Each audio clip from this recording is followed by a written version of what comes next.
2024 সালে এসে প্রায় প্রত্যেকেই মেনে নিতে বাধ্য যে আলিয়া মাদ্রাসা শিক্ষাই দেশের সর্বোচ্চ সর্বশ্রেষ্ঠ চতুর্মুখী শিক্ষামালা হতে যাচ্ছে। প্রিয় সুধী, কেন আপনিও সেটি মেনে নিতে বাধ্য হবেন? আসুন প্রথমে সেটিই জেনে নিই।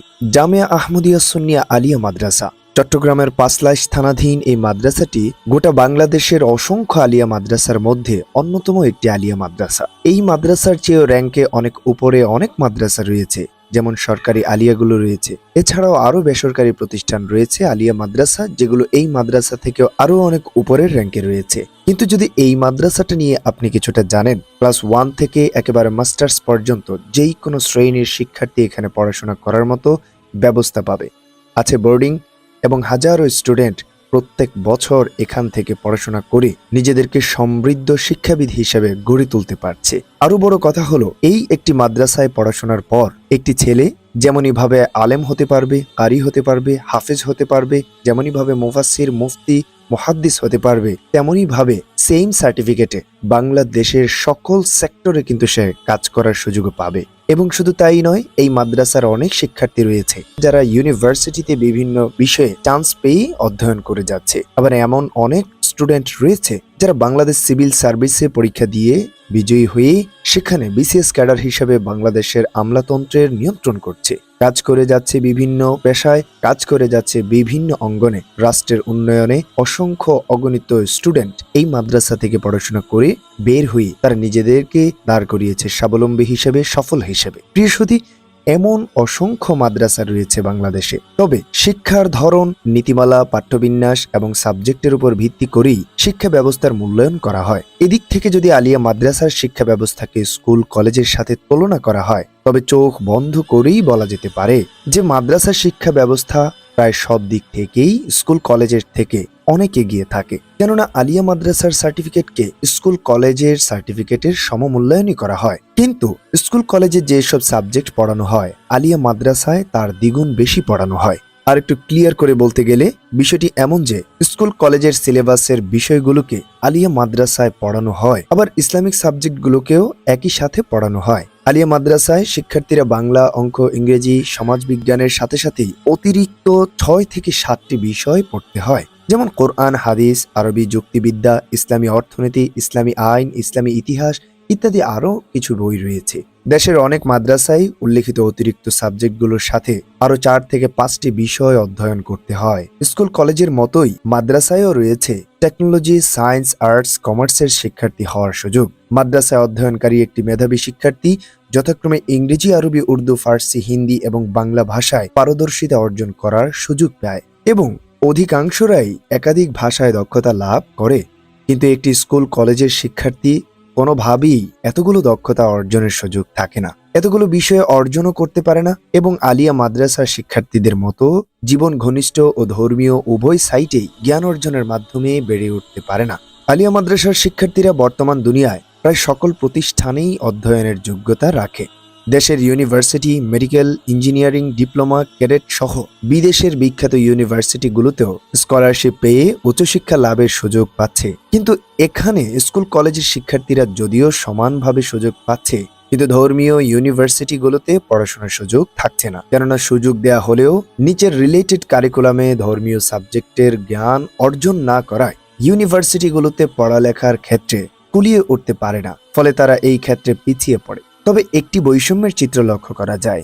একটি সার্টিফিকেট অর্জন করতে স্কুল কলেজের শিক্ষার্থীরা যতগুলো সাবজেক্টে অধ্যয়ন করতে হয়, সেই সমমানের সার্টিফিকেট অর্জন করতে আলিয়া মাদ্রাসার একজন শিক্ষার্থীকে ওদের থেকেও দ্বিগুণ বেশি সাবজেক্ট পড়াশোনা করতে হয়। আর ওখানেই একজন মাদ্রাসা পড়ুয়া শিক্ষার্থী স্কুল কলেজের শিক্ষার থেকে জ্ঞানের দিক থেকে অনেক এগিয়ে থাকে।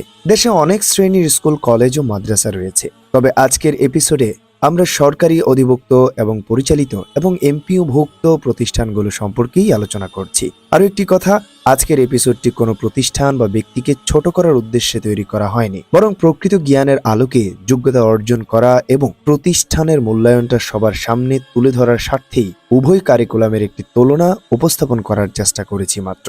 দিন শেষে আমরা সবাই ভাই ভাই, সকল কারিকুলামই আমাদের জাতি গঠনের কল্যাণের সহায়ক হিসেবে কাজ করছে। যাই হোক, এবার ক্যারিয়ারের দিকটা দেখা যাক। এক বাক্যে বলা যেতে পারে, একটি আলিয়া মাদ্রাসার শিক্ষার্থীদের জন্য চতুর্মুখী কর্মক্ষেত্র। রিফাত, তুমি ভালো আছো নি? আলহামদুলিল্লাহ। 2024 সালে এসে প্রায় প্রত্যেকেই মেনে নিতে বাধ্য যে আলিয়া মাদ্রাসা শিক্ষাই দেশের সর্বোচ্চ সর্বশ্রেষ্ঠ চতুর্মুখী শিক্ষামালা হতে যাচ্ছে। প্রিয় সুধী, কেন আপনিও সেটি মেনে নিতে বাধ্য হবেন? আসুন প্রথমে সেটি জেনে নিই। জামিয়া আহমদিয়া সুন্নিয়া আলিয়া মাদ্রাসা চট্টগ্রামের পাঁচলাইশ থানাধীন এই মাদ্রাসাটি গোটা বাংলাদেশের অসংখ্য আলিয়া মাদ্রাসার মধ্যে অন্যতম একটি আলিয়া মাদ্রাসা। এই মাদ্রাসার চেয়েও র্যাঙ্কে অনেক উপরে অনেক মাদ্রাসা রয়েছে, যেমন সরকারি আলিয়াগুলো রয়েছে। এছাড়াও আরো বেসরকারি প্রতিষ্ঠান রয়েছে আলিয়া মাদ্রাসা, যেগুলো এই মাদ্রাসা থেকেও আরো অনেক উপরের র্যাঙ্কে রয়েছে। কিন্তু যদি এই মাদ্রাসাটা নিয়ে আপনি কিছুটা জানেন, ক্লাস 1 থেকে একেবারে মাস্টার্স পর্যন্ত যেই কোনো শ্রেণীর শিক্ষার্থী এখানে পড়াশোনা করার মতো ব্যবস্থা পাবে। আছে বোর্ডিং, এবং হাজারো স্টুডেন্ট প্রত্যেক বছর এখান থেকে পড়াশোনা করে নিজেদেরকে সমৃদ্ধ শিক্ষাবিদ হিসেবে গড়ে তুলতে পারছে। আরো বড় কথা হলো, এই একটি মাদ্রাসায় পড়াশোনার পর একটি ছেলে যেমনই ভাবে আলেম হতে পারবে, কারি হতে পারবে, হাফেজ হতে পারবে, যেমনই ভাবে মুফাসসির, মুফতি, মুহাদ্দিস হতে পারবে, তেমনই ভাবে সেম সার্টিফিকেটে বাংলাদেশের সকল সেক্টরে কিন্তু সে কাজ করার সুযোগ পাবে। এবং শুধু তাই নয়, এই মাদ্রাসার অনেক শিক্ষার্থী রয়েছে যারা ইউনিভার্সিটিতে বিভিন্ন বিষয়ে চান্স পেয়ে অধ্যয়ন করে যাচ্ছে। আবার এমন অনেক স্টুডেন্ট রয়েছে যারা বাংলাদেশ সিভিল সার্ভিসে পরীক্ষা দিয়ে বিজয়ী হয়ে সেখানে বিসিএস ক্যাডার হিসেবে বাংলাদেশের আমলাতন্ত্রের নিয়ন্ত্রণ করছে, কাজ করে যাচ্ছে বিভিন্ন পেশায়, কাজ করে যাচ্ছে বিভিন্ন অঙ্গনে, রাষ্ট্রের উন্নয়নে। অসংখ্য অগণিত স্টুডেন্ট এই মাদ্রাসা থেকে পড়াশোনা করে বের হয়ে তারা নিজেদেরকে দাঁড় করিয়েছে স্বাবলম্বী হিসেবে, সফল হিসেবে। প্রিয় সুধী, এমন অসংখ্য মাদ্রাসা রয়েছে বাংলাদেশে। তবে শিক্ষার ধরন, নীতিমালা, পাঠ্যবিন্যাস এবং সাবজেক্টের উপর ভিত্তি করেই শিক্ষা ব্যবস্থার মূল্যায়ন করা হয়। এদিক থেকে যদি আলিয়া মাদ্রাসার শিক্ষা ব্যবস্থাকে স্কুল কলেজের সাথে তুলনা করা হয়, তবে চোখ বন্ধ করেই বলা যেতে পারে যে মাদ্রাসার শিক্ষা ব্যবস্থা প্রায় সব দিক থেকেই স্কুল কলেজের থেকে অনেক এগিয়ে থাকে। কেননা আলিয়া মাদ্রাসার সার্টিফিকেটকে স্কুল কলেজের সার্টিফিকেটের সমমূল্যায়নই করা হয়। কিন্তু স্কুল কলেজে যেসব সাবজেক্ট পড়ানো হয়, আলিয়া মাদ্রাসায় তার দ্বিগুণ বেশি পড়ানো হয়। আর একটু ক্লিয়ার করে বলতে গেলে বিষয়টি এমন যে স্কুল কলেজের সিলেবাসের বিষয়গুলোকে আলিয়া মাদ্রাসায় পড়ানো হয়, আবার ইসলামিক সাবজেক্টগুলোকেও একই সাথে পড়ানো হয়। আলিয়া মাদ্রাসায় শিক্ষার্থীরা বাংলা, অঙ্ক, ইংরেজি, সমাজবিজ্ঞানের সাথে সাথেই অতিরিক্ত 6 থেকে 7টি বিষয় পড়তে হয়, যেমন কোরআন, হাদিস, আরবি, যুক্তিবিদ্যা, ইসলামী অর্থনীতি, ইসলামী আইন, ইসলামী ইতিহাস ইত্যাদি আরো কিছু বই রয়েছে। দেশের অনেক মাদ্রাসায় উল্লেখিত অতিরিক্ত সাবজেক্টগুলোর সাথে আরো 4 থেকে 5টি বিষয় অধ্যয়ন করতে হয়। স্কুল কলেজের মতোই মাদ্রাসায়ও রয়েছে টেকনোলজি, সায়েন্স, আর্টস, কমার্সের শিক্ষার্থী হওয়ার সুযোগ। মাদ্রাসায় অধ্যয়নকারী একটি মেধাবী শিক্ষার্থী যথাক্রমে ইংরেজি, আরবি, উর্দু, ফার্সি, হিন্দি এবং বাংলা ভাষায় পারদর্শিতা অর্জন করার সুযোগ পায় এবং অধিকাংশরাই একাধিক ভাষায় দক্ষতা লাভ করে।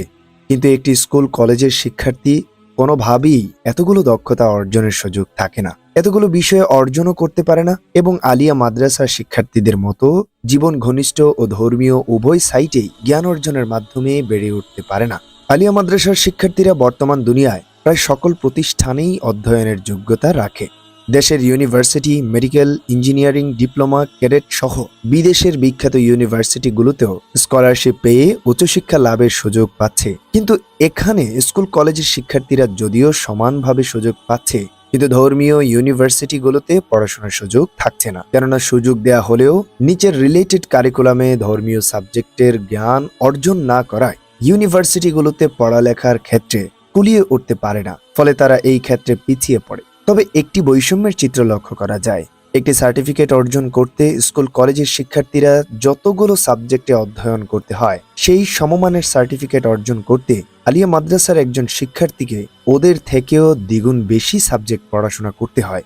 আর ওখানেই একজন মাদ্রাসা পড়ুয়া শিক্ষার্থী স্কুল কলেজের শিক্ষার থেকে জ্ঞানের দিক থেকে অনেক এগিয়ে থাকে। দেশে অনেক শ্রেণীর স্কুল, কলেজ ও মাদ্রাসা রয়েছে। তবে আজকের এপিসোডে আমরা সরকারি অধিভুক্ত এবং পরিচালিত এবং এমপিওভুক্ত প্রতিষ্ঠানগুলো সম্পর্কেই আলোচনা করছি।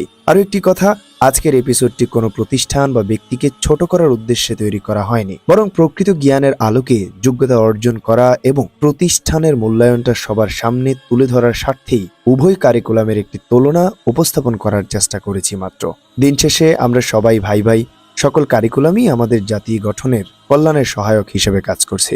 যাই হোক, এবার কেরিয়ারের দিকটা দেখা যাক। এক বাক্যে বলা যেতে পারে একটি আলিয়া মাদ্রাসার শিক্ষার্থীদের জন্য চতুর্মুখী কর্মক্ষেত্র